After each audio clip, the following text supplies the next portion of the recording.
예수님께서 예루살렘 성에 들어가셨다고 그랬어요. 그 전까지는 공공연하게 예수님께서 자신의 메시아됨을 말씀하지 않으셨습니다.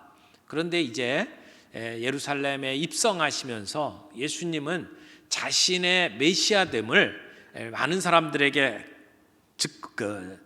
굉장히 긍정적으로 그리고 강하게 말씀을 하기 시작을 했습니다. 자신이 주 되심과 그리고 하나님이신 것을 분명히 보여주셨습니다. 이런 상황이 되면서 예수님과 유대 종교 지도자들 사이에는 굉장한 긴장감이 흐르기 시작을 했습니다. 예수님께서 성전에 들어와서 이 성전 기물들을 파손하시고 그리고 사람들을 내어쫓으시고 그리고 성전 안에서 이렇게 말씀을 가르치는 일들이 매일 진행이 되니까 이제 이 둘 사이에 아주 일촉즉발의 그러한 긴장감이 돌기 시작을 했습니다. 그리고 이어서 오늘 말씀에 예수님과 이 유대 종교 지도자들 사이에 이 권위에 관한 논쟁이 시작이 되었습니다. 계속해서 이 종교 지도자들과 예수님과 부딪히는 이런 일들은 예수님이 누구신지를 더 분명하게 드러내는 그러한 계기가 되었습니다. 우리가 예수님을 어떤 분으로 아느냐 그리고 내가 어떤 분으로 믿느냐라는 것이 우리의 신앙생활에 정비례합니다. 예수님이 누구신지 얼마만큼 알고 계십니까? 오늘 이 논쟁을 통해서 우리 주님이 어떠하신 분인지를 저희들이 보다 분명하게 이해할 수 있는 시간들이 되기를 바랍니다. 우리 첫 번째 볼 수 있는 장면은 이 권위에 대해서 논쟁하시는 예수님의 모습을 보게 됩니다.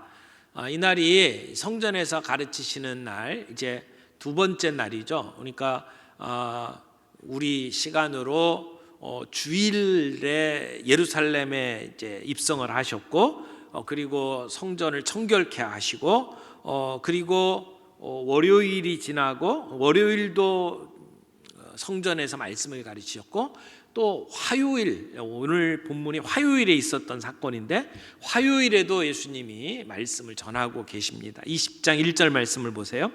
하루는 예수께서 성전에서 백성을 가르치시며 복음을 전하실세. 이날이 화요일이라고 말씀을 드렸습니다. 지금 계속해서 매일같이 말씀을 전하고 계시는 예수님에게 사람들이 찾아왔어요. 대제사장들과 서기관들이 장로들과 함께 가까이 와서 이제 유대의 종교 지도자들이 예수님께 다가왔는데 그들이 누구라고 이야기를 합니까? 대제사장 그리고 서기관, 장로 이렇게 이야기를 합니다. 이 유대 종교 지도자들은 예수님의 가르침을 받기 위해서 왔다기보다는 예수님이 가르치는 것이 너무나 싫어서 지금 예수님께 다가온 겁니다. 그들이 지금까지 가르쳤던 전통적인 가르침과는 전혀 다른 가르침을 예수님이 하고 있었기 때문이죠. 그들은 말씀을 연구했습니다. 그러나 그 말씀이 지금까지 자기들이 가지고 왔던 전통과 자기 믿고 있었던 거기에 매여 있어서 예수님이 가르쳐 주시는 말씀을 들을 수 있는 마음의 여유가 없었습니다. 그래서 예수님께 와서 지금 따지는 겁니다. 그런데 이 유대 종교 지도자들의 그 명칭들을 여러분 지금 계속 보고 계시잖아요. 오늘 본문에 나온 사람들은 누구예요? 대제사장들, 그리고 서기관들, 장로들이에요. 유대의 전체적인 그 삶을 지배하는 이제 귀족들이 있었죠. 그 사람들을 산헤드린 공의회라고 이야기를 했습니다. 71명으로 구성되어 있는 이 산헤드린 공의회는 어떻게 보면 국회와 같은 역할을 했고 어떻게 보면 대법원과 같은 역할을 했어요. 그래서 재판을 하고 사람들의 그 모든 삶을 결정하는 중요한 일들을 했죠. 로마가 이 유대인들을 다스릴 때에 직접 다스리지를 않았습니다. 자치권을 주고 사람들이 그 행정기관을 만들어서 스스로가 이 백성들을 이끌어가도록 만들고 그 귀족 집단들에게는 충성을 요구했어요. 그러니까 지금 이 산헤드린 공회에 있었던 사람들은 백성 위에 어떤 관리 또는 귀족처럼 활동을 했지만 실제로는 로마를 대신해서 이 백성들을 수탈하는 일들을 했던 겁니다. 근데 어느 정치 집단이든지 간에 여당이 있고 야당이 있어요. 우리가 대선을 앞두고 여당과 야당 나뉘어서 아주 열심히 지금 싸우고 있잖아요. 어느 집단이든지 마찬가지예요. 정권에 가까이 간 사람들은 여당이고 그 반대쪽에 야당이 반드시 있게 되어 있습니다. 근데 예수님 이 시대의 정치 세력이 크게 여야로 나뉘는데 여당 쪽에 속해 있던 사람들을 가리켜서 사두개파라고 그랬어요. 사두개파라고 할 때 그 사두라고 하는 말은 다윗 시대의 제사장으로 있었던 사독 집안을 이야기를 하는 겁니다. 그러니까 사독 이후에 그 모든 제사장들이 다 사독 자식들이었어요. 그 자손들이 대제사장들을 영임을 했습니다. 근데 그 사람들의 후손들이 이렇게 계속 이어져 가면서 파를 만들었던 것이 사두개파라고 이야기를 하는 거죠. 이 사람들은 굉장히 합리적인 사람들이었어요. 그래서 뭐 천사라든지 부활이라든지 천당이라든지 이런 것들을 잘 믿지를 않았던 사람, 그러니까 현실적으로 눈에 보이는 것, 합리적인 것만을 믿었던 사람들인데 이 사람들이 대제사장을 내세웠어요. 그래서 이 로마의 정치 세력 가운데 굉장히 그 힘을 가지고 있었던 사람들이 대부분이 사두개파에 속했고 이 사람들이 성전을 장악했어요. 성전을 움직이는 모든 일, 그리고 그 가운데에서 대제사장을 뽑았어요. 그러니까 오늘 본문에 나오는 대제사장은 여당 쪽에 있는 사람이에요. 사두개파에 속했다 이렇게 보시면 되고요. 그리고 정권에 가끔 가까이 가기는 했지만 늘 사두개파에 밀려서 야당 역할을 했던 사람들이 바리새파입니다. 이들은 백성 속으로 들어갔어요. 민중 속에 들어가서 사람들에게 율법을 가르치고 율법대로 살아야 된다고 강조했던 백성들의 지도자입니다. 그 사람들이 바리새파라고 이야기를 해요. 근데 이 바리새파에서 율법을 강조하잖아요. 그러니까 율법을 이렇게 필사하고 그 당시에는 책이 인쇄가 된 게 아니라 사람들이 손으로 베껴가지고 전수가 됐잖아요. 그래서 성경을 필사하고 그 성경의 말씀을 가지고 해석을 하면서 사람들에게 가르쳤던 사람들이 있어요. 그 사람들을 서기관이라고 이야기하고, 그 서기관이라고 하는 표현이 다른 곳에 가면 율법사라고 표현이 되기도 하죠. 그래서 율법사, 서기관, 또 이런 사람들을 말씀을 가르치는 선생님이라고 해서 랍비라고도 합니다. 그러니까 랍비, 율법사, 그 다음에 서기관, 거의 같은 사람들이라고 보시면 돼요. 이 사람들이 누구랑 가까울 수밖에 없어요? 바리새파하고 가까울 수밖에 없어요. 그래서 바리새파와 같이 여당으로 백성들에게 어떤 마음을 움직이면서 사람들을 끌고 갔던 세력이 바리새파예요. 이 두 파, 그러니까 사두개파하고 바리새파가 늘 여당, 야당에 대해서 치열하게 싸웁니다. 나라를 팔아먹을 때까지 싸웠어요. 근데 오늘 본문에 보면 예수님을 잡아 죽이기 위해서는 여야가 없어요. 지금 바리새파의 대표라고 이야기할 수 있는 이 서기관들과 사두개파의 대표라고 이야기할 수 있는 대제사장들이 한 팀이 돼가지고, 그리고 여기 장로라고 이야기했을 때 이 장로는 산헤드린 공의회의 의원이라고 말할 수 있을 겁니다. 이 사람들이 함께 예수님을 찾아왔어요. 왜요? 지금 예수님이 말씀을 가르치시는데 그 예수님에 대해서 따지기 위해서 찾아온 겁니다. 질문이 두 가지였어요. 뭐라고 질문했습니까? 2절 말씀 보세요. 말하여 이르되 당신이 무슨 권위로 이런 일을 하는지, 어떤 권위를 갖고 있느냐. 두 번째, 이 권위를 준 이가 누구인지 우리에게 말하라. 이렇게 이야기를 합니다. 그러니까 무슨 권세로 이런 일을 하느냐라고 하는 거죠. 예수님께서 나귀를 타시고 예루살렘에 입성을 하시면서 백성들의 왕으로 군림하고 있는 일, 그리고 지금 성전에 들어와서 기물을 파손하고 이 성전 안에 장사하던 사람들 다 내어쫓은 일, 그리고 이 성전 안에서 지금 말씀을 가르치고 있는 일, 이게 도대체 어떤 권위를 가지고 네가 이 일을 하느냐라고 따지는 겁니다. 예수님의 지금 이 일들은 그 당대의 최고 권력자에게 도전하는 것 같이 보입니다. 왕으로 입성을 했잖아요. 그리고 그 종교 지도자들이 관할하고 있는 성전에 들어와서 사람들을 다 내어쫓았잖아요. 그것은 사두개파 또는 대제사장의 권위를 완전히 무시해버린 거거든요. 그리고 거기에서 말씀을 가르칩니다. 아무나 성전에서 말씀을 가르칠 수가 없어요. 회당은 유대인들의 그 동네마다 있던 회당에서는 그나마 예수님에게 굉장히 호의적인 태도를 보였습니다만 성전은 달랐습니다. 거기는 정말 자격을 갖고 있는 사람들, 권위가 있는 사람들이 말씀을 가르칠 수가 있었거든요. 근데 예수님은 겁없이 그 자리에 서셔서 말씀을 가르치고 있습니다. 그러니까 지금 이 종교 활동에 있어서 모든 권한을 쥐고 있는 사람들이 기가 막힌 거예요. 예수님께 따집니다. 너는 어떤 자격이 있느냐? 너 신학교 나왔냐? 목사 안수 받았냐? 이렇게 따지는 것 같은 분위기입니다. 그러면서 또 두 번째 질문이 뭡니까? 이 권세를 너한테 누가 줬느냐라고 하는 겁니다. 자기들은 합법적인 절차를 밟아서 제사장이 되었고 바리새파가 되었고 서기관이 되었고 그리고 사내들인 공의회의 의원이 되었단 말이에요. 그런데 너는 학위도 없어. 누구한테 배운 것도 아니야. 근데 네가 이렇게 나타나서 사람들을 가르치고 백성들을 현혹하고 있는데 도대체 누가 너에게 이런 권세를 주었느냐라고 질문을 하는 겁니다. 근데 이 질문 속에는 사실 함정이 있습니다. 예수님께서 어떤 대답을 하든지 예수님은 그 자리에서 잡혀갈 수 있습니다. 내가 하늘로부터 권세를 받았다.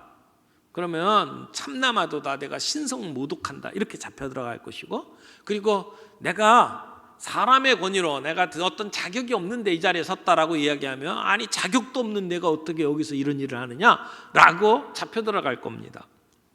종교 지도자들은 예수님께 둘 중에 하나 선택을 해라 라고 하는 형식으로 지금 질문을 던지고 그것은 예수님을 잡아넣기 위한 덫이었습니다. 근데 예수님께서는 그 교활한 계획을 알고 계셨죠. 그래서 답을 주지 아니하시고 도리어 예수님이 질문을 던지십니다. 뭐라고 질문을 했습니까? 3절 4절 보세요. 대답하여 이르시되 나도 한 말을 너희에게 물으리니 내게 말하라. 요한의 세례가 하늘로부터냐 사람으로부터냐? 예수님께서는 역으로 질문을 던지셨어요. 너희들은 요한을 어떻게 생각하느냐? 그의 권위가 하늘로부터냐 사람으로부터냐?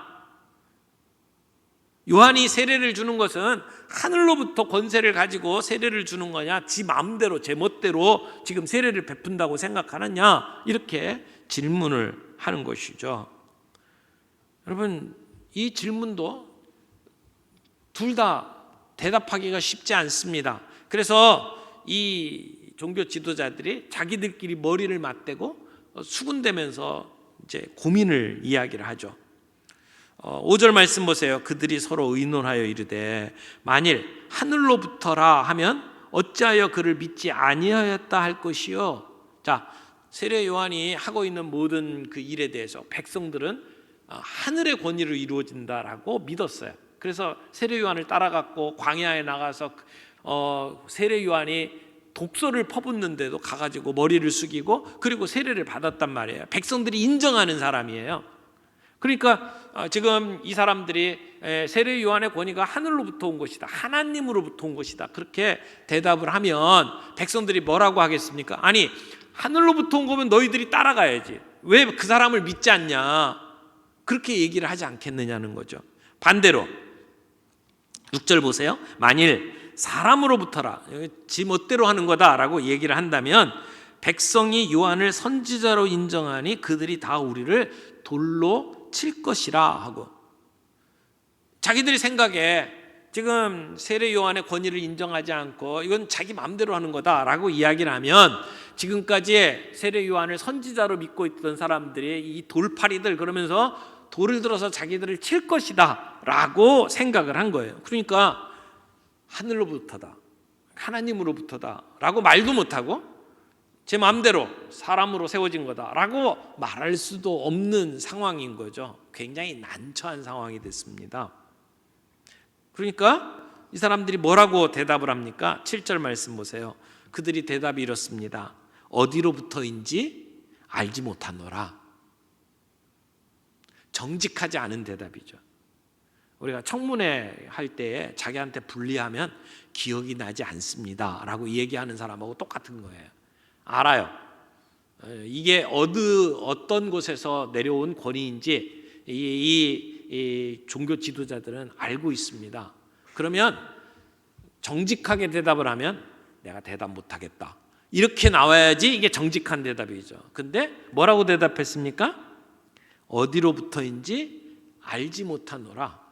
그러니까 악당이 되기보다는 바보가 되겠다 이렇게 결정을 한 거예요. 그래서 모른다라고 이야기를 하는 겁니다. 정말 몰랐을까요? 그렇지 않거든요. 그들은 세례 요한이 하고 있는 일들을 보았습니다. 그가 정말 어떤 권세를 가지고 그 일을 하는지 분명히 알았을 겁니다. 그러나 그들은 어디로부터인지 알지 못한다고 거짓말을 했어요. 자기의 양심을 속이고 진실을 따르지 않았습니다. 하나님의 눈을 피하고 사람들을 두려워했습니다. 백성들이 자기들에게 어떻게 대할 것인지만 두려워했지 하나님을 두려워하지 않았습니다. 그러니까 예수님께서는 그렇게 대답을 안 하는 그 종교 지도자들에게 나도 너희들에게 대답하지 않겠다라고 이야기를 하죠. 사실 여기에서 예수님께서 어떤 대답을 해도 상황은 아주 급하게 돌아갈 겁니다. 예수님은 그 자리에서 잡혀 들어가고 그리고 바로 처형을 당할 수도 있습니다. 예수님께서 백성들을 동원해서 반란을 일으킨 것으로 그렇게 몰아가면서 예수님을 처형할 수도 있었습니다. 그러니까 지금 이 종교 지도자들은 진실에 관심이 있는 게 아니고 자기의 밥그릇을 챙기고 자기의 사리사욕에 눈이 멀었어요. 자기들을 지키기 위해서 거짓말도 밥 먹듯이 하는 그러한 사람들이었습니다. 그런 사람들을 바라보시면서 예수님께서 이제 비유로 말씀하십니다. 그래서 두 번째 살펴볼 것이 비유의 내용이죠. 비유로 말씀하시는 예수님의 이야기를 우리가 좀 살펴보겠습니다. 그런데 이 이야기는 그냥 갑자기 주시는 말씀이 아니에요. 지금 어디에서 권위를 받았느냐, 누구의 권위로 내가 이런 일을 하느냐라고 하는 것하고 아주 밀접한 그러한 내용입니다. 이 비유는 그 자리에 모여있는 백성들에게 주시는 말씀이지만 그러나 저 구퉁이에서 지금 예수님을 꼬투리 잡기 위해서 지켜보고 있는 유대 종교 지도자들을 염두에 두고 지금 주시는 비유의 말씀입니다. 예수님은 이 말씀을 통해서 자신이 누구인지를 명백하게 드러내시고 그리고 예수님이 앞으로 어떤 일들이 벌어질지를 예언하는 말씀이기도 합니다. 근데 이 말씀은 이제 이사야 5장에 나오는 그 이야기하고 아주 비슷한 내용입니다. 그 내용을 함께 정리를 해보면 어떤 주인이 포도원을 짓습니다. 그러니까 포도원을 짓는다라고 하는 것은 단순히 포도나무만 심은 게 아니에요.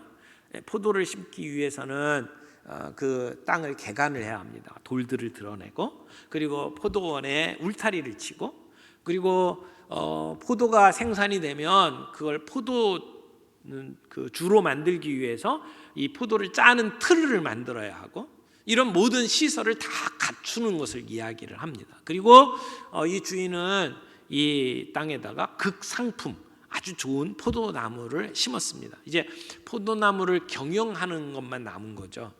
그 일을 이 농부들에게 맡겨주고 그리고 주인은 멀리 타국으로 떠나갑니다. 그 당시에 농부들은 굉장히 가난한 사람들이었습니다. 자기 땅을 가지고 농사를 짓는 사람들 많지 않았고요. 소작농들이 대부분이었어요. 누군가의 그 대지주의 땅 일부분을 받아서 대신 농사를 지어주는 겁니다. 그런데 그럴 경우에는 세를 내야 돼요. 그 땅을 사용하는 세를. 그런데 농사를 잘 지을 때도 있고 못 지을 때가 있죠. 때로는 기후 조건이 맞지 않을 때도 있고요. 그래서 막 가뭄이 일고 때로는 뭐 홍수가 날 수도 있고요. 이런 그 상황 속에서 농작물이 잘 자랄 때도 있지만 안 될 때도 있습니다. 그러나 세를 주는 것은 내가 얼마만큼의 소출을 냈든지 관계없이 세금은 정해져 있어요. 그래서 이 농지를 사용하는 세를 주인에게 주고 이제 그 국가에 바치고 해야 되는데, 근데 정상적으로 농사가 잘 지어지면 세금을 내고 자기 것이 생기잖아요. 그런데 갑자기 흉작이다 그러면 세금으로 내면 아무것도 남는 게 없어요. 또 굶어 죽게 생긴 거죠. 그래서 또 돈을 빌려요. 그러니까 악순환이 계속 반복되고, 그런 대부분의 농부들이 일당으로 나가서 일을 한다든지 빚을 감당하지 못해서 누구 밑에 종으로 들어가는 경우들이 굉장히 많았습니다. 그러니까 아주 비참한 상황 속에 있는 것이 대부분이죠. 근데 지금 이 주인이 그 사람들에게 아주 좋은 시설을 다 준비해 놓고 그들에게 농사를 지을 수 있도록 맡겨 놓고 갔다. 이건 굉장한 특혜입니다. 은혜를 입은 겁니다. 아마 그렇게 그 농사를 짓도록 그 혜택을 주었을 때에 이 농부들은 굉장히 감격했을 거예요. 감사했을 거예요. 그래서 열심히 농사를 짓고 꼬박꼬박 내가 세를 잘 내겠다 이런 마음이 있었을 겁니다. 근데 열매를 거둘 때가 되었어요. 아마 이제 포도나무를 심고 열매를 거두기까지는 시간이 있었을 겁니다. 뭐 3년 정도 시간이 지나야 그 다음에 열매들이 맺기 시작하고, 그리고 아주 농사가 잘 되려면 더 시간이 걸리겠죠. 얼마 정도 시간이 지난 다음에 이제 세를 받을 때가 되어서 그 주인이 종을 보냈어요. 근데 이 사람들이 무슨 마음을 먹었는지 세를 주질 않고 그 종을 때려서 보냈습니다. 아무것도 손에 쥐어지지 않고 거저 보냈어요. 그러면 주인이 어떻게 될까요? 분노하겠죠. 그래서 다시 세를 받도록 종을 또 보냅니다. 근데 그 종도 두들겨 팹니다. 그리고 그냥 보냈어요. 세 번째 종을 보냈어요. 그 사람도 그냥 보냈어요. 주인이 아마 대노했을 겁니다. 그렇지만 이 사람들을 벌을 주고 농사를 뺀 것보다는 그래도 관계를 계속 지속하기를 원하는 주인의 마음 때문에 마지막으로 내가 내 아들을 보내리라 이렇게 생각을 합니다. 그래서 그 아들을 대신 그들에게 보내죠. 아들이면 나를 대신하는 사람이니까 이 농부들이 그 아들은 대우를 하리라, 그런 희망을 가지고 아들을 보냅니다. 그런데 그 아들을 맞이하는 농부들의 마음은 어땠습니까? 이 사람이 이 포도원 주인의 상속자니까 저만 죽이면 이 포도원은 우리 것이 되겠구나 라고 생각을 하는 겁니다. 그 당시에 사람들이 상속자가 없을 경우에는 그 주인이 상속을 못하니까 그 농사를 짓고 있는 사람들에게 그걸 넘겨줄 수 있는 가능성이 높았다는 것이죠. 그래서 거주자들, 농사 짓는 사람들에게 우선권이 있을 거다 생각을 하고 저 사람만 죽이면 이 포도원은 내 것이 되겠구나라고 생각을 한 겁니다. 악한 사람들은 그런 음모를 실행하는데 조금도 주저하지 않았습니다. 그래서 아들이 왔을 때 그 아들을 내어 쫓고 죽였습니다. 포도원 밖으로 내던졌습니다. 이런 상황까지 예수님은 이제 비유를 들어서 이야기를 하신 거예요. 그리고 나서 예수님께서 그 이야기를 듣던 청중들에게 물어봅니다. 너희가 주인이라면 이 살인자들을 어떻게 하겠느냐? 자, 지금까지 얘기를 쭉 들어왔던 사람들이 그 얘기를 듣고 같이 분노하겠죠. 주인의 입장에서 생각하면 그 가만히 둘 수가 없잖아요. 예수님께서 말씀하십니다. 주인이 와서 그 농부들을 진멸하고 포도원을 다른 사람들에게 줄 것이다. 너무나 당연한 이야기를 예수님께서 하시는 겁니다. 그때 그 이야기를 듣던 사람들이 뭐라고 반응을 합니까? 16절 말씀입니다. 16절 사람들이 듣고 이르되 뭐라 그랬어요? 그렇게 되지 말아지이다. 그렇게 되지 말아지이다. 이게 무슨 말일까요? 그렇게 되면 안 됩니다. 그런 얘기죠. 그런데 뭐가 그렇게 되면 안 된다는 얘기일까요? 농부들이 그렇게 세를 안 내고 종들을 두들겨 패고 그리고 마지막에는 아들까지 죽이는 일, 그 일을 바라보면서 그렇게 되면 안 됩니다 라고 하는 얘기일까요? 아니면 통째로 먹겠다고 하는 그들에게 주인이 진멸을 하고 그들을 내어쫓는 일, 그게 안 됩니다 라는 얘기일까요? 자, 이 내용을 우리가 이제 스토리로, 이야기로 들었어요. 그러면 이제 이게 무엇을 의미하는지를 우리가 정리를 해야 되죠. 비유라고 하는 것은 어느 한 초점을 두고 이야기를 하는 겁니다. 이 비유를 하신 의도를 생각을 하면서 이 이야기를 해석을 해야 됩니다. 그러면 이 이야기의 포도원 주인은 누구를 얘기할까요? 하나님을 이야기하겠죠. 그리고 그럼 포도원은, 성경에 나오는 포도원의 이야기는 대부분 이스라엘을 상징합니다. 이스라엘 백성들이 포도원이다 이렇게 말할 수가 있어요. 근데 그 포도원을 누구에게 맡겨줬어요? 농부에게 맡겨줬잖아요. 그럼 농부는 누굴까요? 지금 예수님의 이야기를 저 한구퉁에서 듣고 있는 유대 종교 지도자들을 의미하는 것이다 이렇게 말할 수가 있을 겁니다. 종은 하나님께서 그들을 회개하라고 보내주신 선지자들을 이야기하는 겁니다. 하나님께서 그들에게 회개하도록 선지자들을 보냈는데 그들의 말을 듣지 않고 그들을 두들겨 패고 죽이고 했던 것이 종교 지도자들이었습니다. 본문에 보면 오래 있다가 라고 하는 표현을 썼어요. 오래 있다가. 갑자기 들이닥쳐서 이들을 진멸한 게 아닙니다. 이들이 회개하기를 기다리고 오랫동안 참았어요. 그리고 종들을 보냈고 그리고 심지어 아들까지 보냈어요. 그런 그 농부들의 반역에도 불구하고 이 주인은 오래 참고 그들의 회개를 촉구하기 위해서 종들을 보내고 아들을 보낸 것이죠. 지금 이것이 이스라엘 백성에게 향하신 하나님의 일을 이야기를 하는 거예요. 하나님께서 원래 이스라엘 백성들의 목적을 가지고 그들을 선민으로 삼으셨어요. 그들을 통해서 이방인들이 하나님 나라에 들어올 수 있도록 하기 위해서, 자기들만 하나님의 백성이다 라고 잘 먹고 잘 살도록 하게 한 것이 아니고 그들을 통해서 이방인들이 하나님 나라에 들어올 수 있도록 만들기 위한 포도원이었어요. 그런 목적을 가지고 세운 것이었어요. 그런데 이들이 하나님의 의도와 관계없이 자기들의 사리사욕만 찾은 거예요. 그리고 특별히 종교 지도자들이 내 것이라고 생각을 한 거죠. 하나님이 주인이심에도 불구하고 내 것이라고 생각하고 자기 마음대로 이 포도원을 운영했고 그리고 회개하라고 보내준 선지자들을 핍박했습니다. 그리고는 아들까지 죽이게 되죠. 이것은 예수님이 곧 죽임을 당하실 것이다 라고 하는 예언을 이야기를 하는 겁니다. 그 아들을 잡아 죽이면서 포도원 밖으로 내쳤다라고 하는 것은 예수님께서 성문 밖에 매달려 돌아가실 것을 예언하는 그러한 내용이기도 합니다. 근데 이 이야기의 핵심이 뭡니까? 두 가지예요.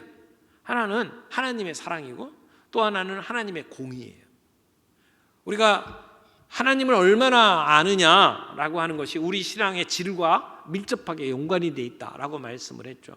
우리가 하나님을 어떤 분으로 아느냐, 어떻게 이해하느냐, 그것이 우리의 삶을 결정해요. 여러분은 하나님을 어떤 분으로 아십니까? 우리는 때때로 하나님에 대한 이야기를 할 때 내가 편리한 쪽만 생각해요. 하나님은 공의의 하나님이다라고 하는 것보다는 하나님은 사랑이시다라고 하는 것만 우리가 받아들이는 경우들이 참 많이 있죠. 근데 이 두 가지를 함께 볼 수 있는 눈이 우리에게 필요하다고 생각을 합니다. 하나님은 사랑의 하나님이십니다. 맞습니다. 그분은 오래 참으시는 하나님. 그 우리들이 하나님과의 깨어진 관계를 회복하고 돌아오기를 바라시는 하나님. 아들을 보내신 이유가 뭡니까?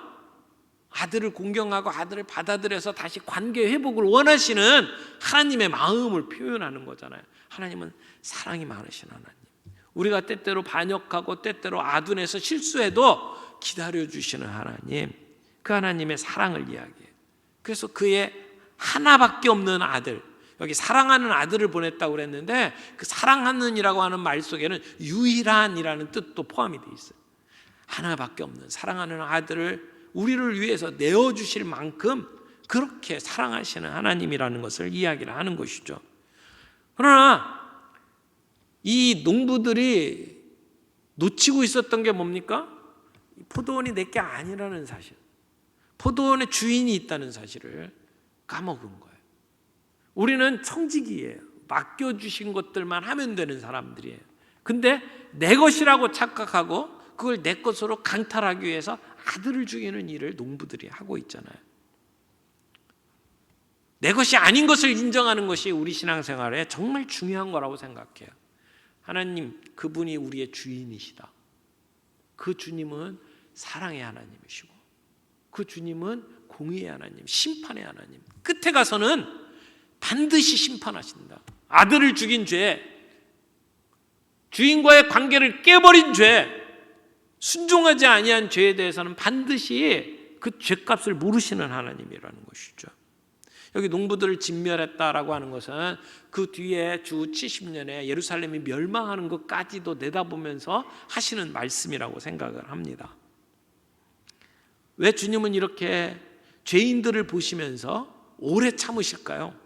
왜 하나님은 그 농부들을 그렇게 오랫동안 기다리시면서 종들을 보내고 그리고 자기 사랑하는 아들까지 보내셔야만 했을까요? 하나님은 그 농부들까지도 자신의 자녀로 보시기 때문이라고 생각을 합니다. 죄인들이 그냥 두면 살아남을 자가 아무도 없습니다. 죄인들은 반드시 죽을 수밖에 없어요. 심판하면 거기서 살아남을 사람이 없어요. 그러나 하나님은 길이 참으십니다. 그리고 아들을 보내시면서까지 우리가 돌아오기를 기다리고 계십니다. 어떤 죄를 범했든지 어떤 실수를 했든지 다시 돌아오기만 하면 됩니다. 아들을 공경하고 맞아들이면 됩니다. 그러면 하나님은 다 용서해 주시는 하나님이십니다. 그러나 심판의 날이 있다는 것을 잊지 말아야 합니다.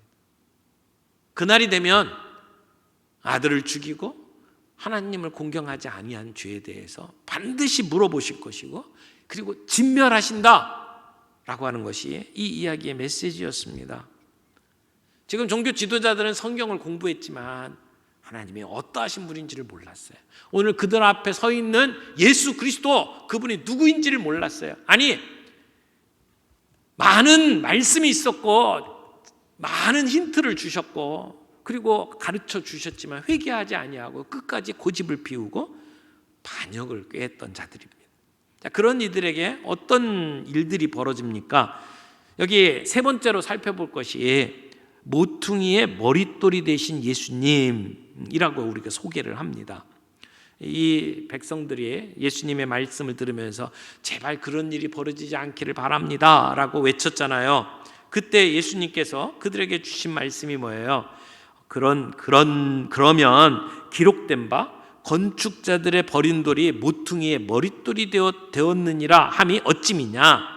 예수님께서 성경 말씀 한 구절을 인용을 하십니다. 이 말씀이 시편 118편 22절의 말씀이에요.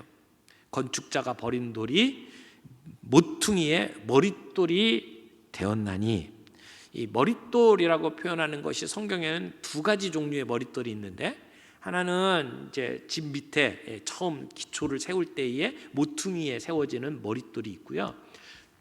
보통 그냥 머릿돌 그러면 이제 그 당시에 이렇게 집들을 이렇게 지을 때에 문을 만들게 되면 문이 아치형으로 돼 있어요. 아치형으로 돼 있는데 돌이 이렇게 네모난 돌이 올라가다가 약간 이제 각도를 줘서 이렇게 세우잖아요. 가운데 들어가는 요 돌이 머릿돌이라고 그래요. 그래서 머릿돌 그러면 이 두 가지를 이야기하는데 오늘 예수님께서 이야기하고 있는 모퉁이의 머릿돌은 이 건축물의 제일 밑바닥에 있는 그 돌을 이야기를 하는 거죠. 팔레스타인 지역에 집을 지을 때에는 이쪽 지역에 산림지대가 별로 없기 때문에 나무로 목재로 짓는 일들이 굉장히 어려웠습니다. 그래서 대부분의 건물은 다 돌 아니면 벽돌로 지었어요. 그래서 진흙을 이겨갖고 벽돌로 만들어서 그 벽돌로 집을 짓든지 아니면 돌을 깎아갖고 그래서 집을 짓는 것이 일반적이었습니다. 근데 이 돌이 무겁잖아요. 그리고 이 돌이 위에서 누르는 것들을 다 버텨내야 돼요. 우리가 보통 이제 아파트를 지을 때에 위에서 이렇게 누르는 하중을 버티는 것을 내력벽이라고 그러잖아요.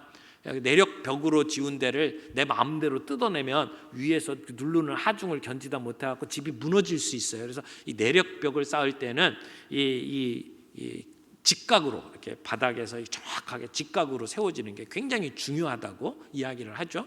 근데 이 벽을 세울 때에 직각으로 세워질 수 있도록 밑바탕에 돌을 두게 되는데, 근데 그것이 이쪽 벽하고 만나는 모서리가 있단 말이에요. 그 모서리에 세워지는 돌이 머릿돌, 거기에 직각으로 세워질 수 있도록 평평하게 되어야 되는데, 건축자들이 그 돌을 뽑을 때는, 선택을 할 때는 굉장히 주의해서 뽑게 되겠죠. 그래서 좋은 돌이 아니면 이렇게 제껴놓습니다. 머릿돌이 되도록 찾아야 됩니다. 근데 여기 본문에 뭐라고 이야기해요? 건축자가 버린 돌이 모퉁이의 머릿돌이 되었다. 예수님께서 머릿돌이 되었다라는 것은 굉장한 의미가 있어요. 이 돌이 기초로 되어서 그 다음에 벽이 세워지고 집이 세워지는 거예요. 예수님께서 이 머릿돌이 되었다라고 하는 것은 하나님 나라의 머릿돌, 그리고 이 땅에서 그 하나님 나라를 이루어가는 교회의 머릿돌이 되신 것을 이야기하죠. 그리고 이 두 벽이 만났다라고 하는 것은 하나의 벽은 이스라엘, 유대인들을 이야기하는 것이고, 또 하나의 벽은 유대인들을 아닌 이방인을 얘기하는 것이죠. 이방인과 유대인들이 하나가 되어 하나님의 나라를 이루어가는 기초가 되셨다라고 하는 것을 이야기하는 머릿돌이 되는 겁니다. 예수님께서는 하나님 나라의 머릿돌이 되셨다. 근데 그것이 어떻게 되었다? 원래는 건축자들이 버린 것이었다. 지금 예수님은 곧 이 유대 종교 지도자들의 버림을 받고 십자가에 못 박혀 죽으실 것입니다. 그리고 그 예수님은 결국은 다시 살아나셔서 하나님 나라의 기초를 세우는 귀한 구원의 역사를 감당하게 될 것이다 라고 하는 것을 말씀을 하는 것이죠. 유대인들에 의해서, 특별히 종교 지도자들에 의해서 버림받고 죽임받은 예수 그리스도께서 하나님 나라를 다시 세우시는 것을 예수님은 이야기를 하는 겁니다. 그리고 이어서 18절에 뭐라고 이야기합니까? 무릇 이 돌 위에 떨어지는 자는 깨어지겠고 이 돌이 사람 위에 떨어지면 그를 가루로 만들어 흩으리라. 이것은 생명의 돌, 산 돌이신 예수 그리스도를 배척한 자들에게 임할 멸망을 말씀을 하는 거죠. 심판을 이야기하는 겁니다. 사람이 돌 위로 떨어지든지 아니면 그 돌이 위에서 사람에게 떨어지든지 가루가 돼버리죠. 끔찍하게 죽게 돼버리죠. 이것이 예수님을 내어버린 건축자들의 끝이다, 비참한 말로다 라고 예수님은 이야기를 하신 거예요. 여기에서도 분명하게 예수님은 하나님의 나라를 일구어가는 기초 석으로 쓰임받아요. 구원의 예수 그리스도예요. 그러나 동시에 그를 배척한 자들에게는 끔찍한 진멸이 기다리고 있다라고 하는 것을 이야기를 하는 것이죠. 예수님이 누구십니까? 예수님은 우리를 구원하시는 사랑의 주님이셔요. 동시에 그를 맞아들이지 아니하면 끔찍한 진멸이 기다리고 있는 것을 오늘 이 본문은 우리에게 이야기를 하는 겁니다. 하나님은 이스라엘 백성들을 부르시고 사명을 맡겨주셨어요. 그러나 이스라엘은 그 사명을 감당하지 못했어요. 실패했습니다.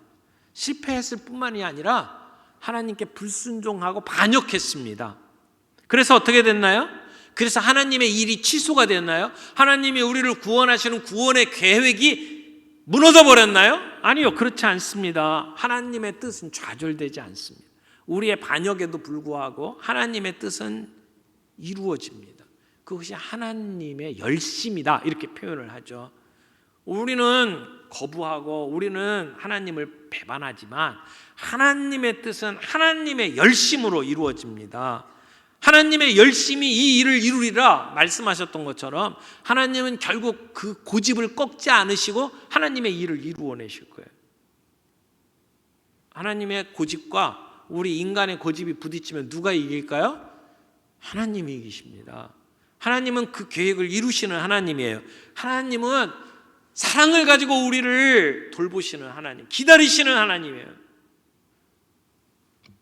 그리고 우리를 구원하시는 그 일을 결국은 이루실 거예요. 그 하나님의 열심을 보십니까? 뜨겁게 사랑하시는 그 하나님의 사랑을 오늘 느끼십니까? 여러분은 하나님을 어떻게 아십니까? 어떤 분으로 아십니까? 오늘 우리가 그 하나님의 사랑을 우리의 가슴에 담고, 그리고 하나님이 이 세상의 끝에는 반드시 우리를 심판하실 것이라는 것을 우리의 가슴에 품고, 이 하나님의 열심으로 오늘도 하나님의 나라를 이루어 가시고 우리를 구원하시는 일들을 이루시는 것을 바라보며 오늘 우리는 이 세상을 어떻게 살아야 할까요? 주님이 모든 것을 이루십니다. 그러나 주님이 모든 것을 이루신다고 우리가 손을 놓고 있는 건 아니에요. 그 주님의 일에 동참하는 게 필요하죠. 오늘 하나님이 이루어시가 하시는 하나님의 열심을 가지고 하나님의 나라를 이루어가는 일에 우리가 함께 동참할 수 있는 저와 여러분들이 되기를 바랍니다. 유대 종교 지도자들 성경을 많이 공부하고 아는 것처럼 보이지만 하나님을 배반하고, 그리고 자기의 사리사욕만 취하고, 그리고 거짓을 밥 먹듯이 이야기했던 사람들, 그러나 결국 그들은 망할 겁니다. 그렇다면 오늘 이 하나님의 말씀을 접한 우리는 그 주님의 사랑을 가슴에 품고 그 주님의 열심을 우리의 가슴에 품고 오늘 우리는 어떻게 살아가야 할지를 결정해야 합니다. 악한 농부처럼 살아가지 않고 실패한 포도원처럼 살아가지 아니하고 하나님께 충성할 수 있는 농부, 하나님께서 세우신 그 목적을 이루어낼 수 있는 포도원, 우리가 되어야 될 줄로 믿습니다. 오늘 우리의 삶 속에 그런 하나님의 사랑, 하나님의 열심을 품고 주님을 섬기는 저와 여러분들이 되기를 바랍니다.